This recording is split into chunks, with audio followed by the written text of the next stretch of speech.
हम आपके लिए योगिनी एकादशी की व्रत कथा लेकर आए हैं। एक समय भगवान श्री कृष्ण और महाराज युधिष्ठिर के बीच एक अत्यंत महत्वपूर्ण संवाद हो रहा था। महाराज युधिष्ठिर ने भगवान श्री कृष्ण से पूछा, हे मधुसूदन, आपने मुझे ज्येष्ठ मास के शुक्ल पक्ष में आने वाली निर्जला एकादशी के विषय में बताया है। अब मैं आषाढ़ मास के कृष्ण पक्ष में आने वाली एकादशी के विषय में जानना चाहता हूँ। भगवान श्री कृष्ण ने उत्तर दिया, हे राजन, आषाढ़ मास के कृष्ण पक्ष में आने वाली एकादशी का नाम योगिनी एकादशी है।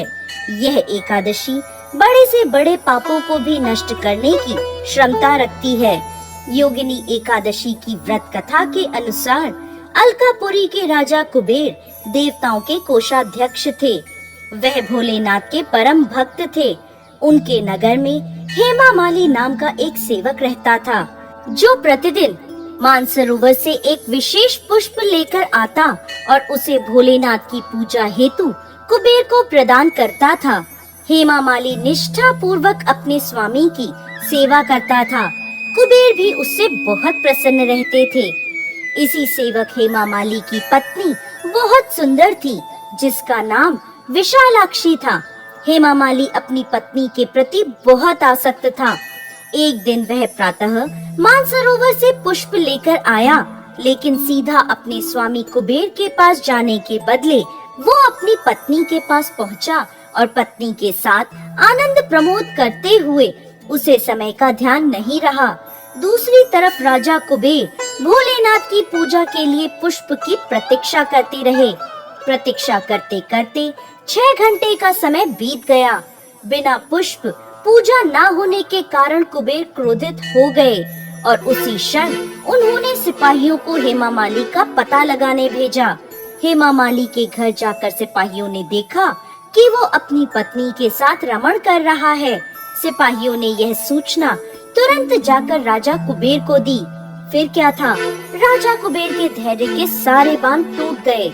दूसरी तरफ जब हेमामाली को समय का भान हुआ तो अपनी भूल का प्रायश्चित करने के लिए वो राजा कुबेर के पास पहुंच गया। वो भय से कांप रहा था। हाथ जोड़कर कुबेर के समक्ष वो खड़ा हो गया और क्षमा याचना करने लगा। लेकिन कुबेर अत्यंत रोष में बोले, हे मूर्ख, तू महापापी है।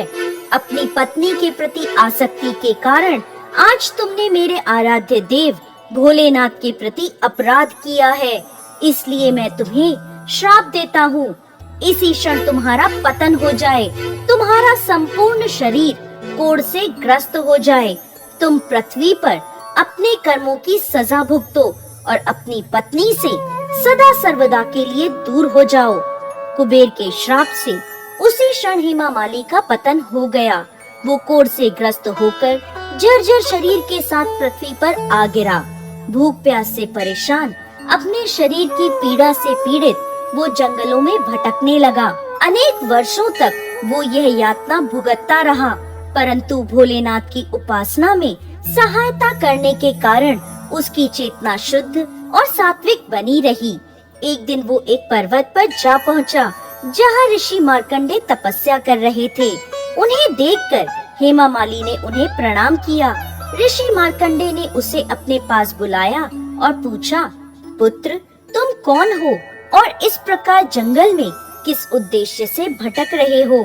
हेमामाली ने अपने जीवन की सारी पीड़ा ऋषि मार्कंडे को सुना दी और अंत में हाथ जोड़कर बोला, हे ऋषिवर, मेरे कुछ पुण्य कर्म थे जिनके कारण मुझे आपके दर्शन प्राप्त हुए हैं।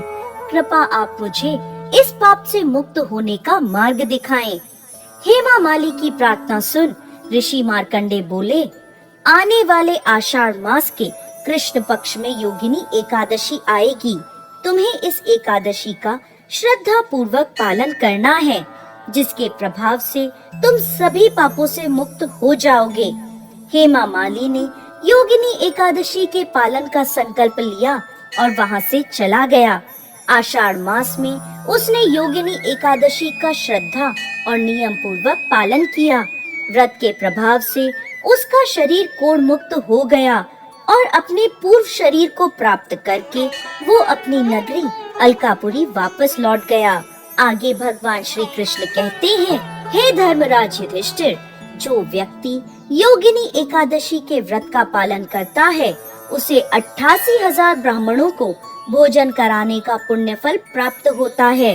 वो हर प्रकार के पापों से मुक्त हो जाता है और अंत में आध्यात्मिक लोक को प्राप्त करता है। जय श्री हरि विष्णु।